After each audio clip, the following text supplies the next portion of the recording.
You ask Tiger to solve. This deals with linear equations with one unknown. The final result is n equals -5. Let's solve it step by step.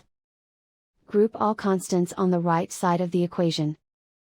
Add 7 to both sides. Simplify the arithmetic.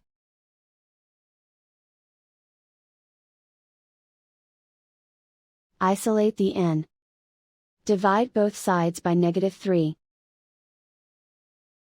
Cancel out the negatives. Simplify the fraction. Move the negative sign from the denominator to the numerator. Find the greatest common factor of the numerator and denominator. Factor out and cancel the greatest common factor.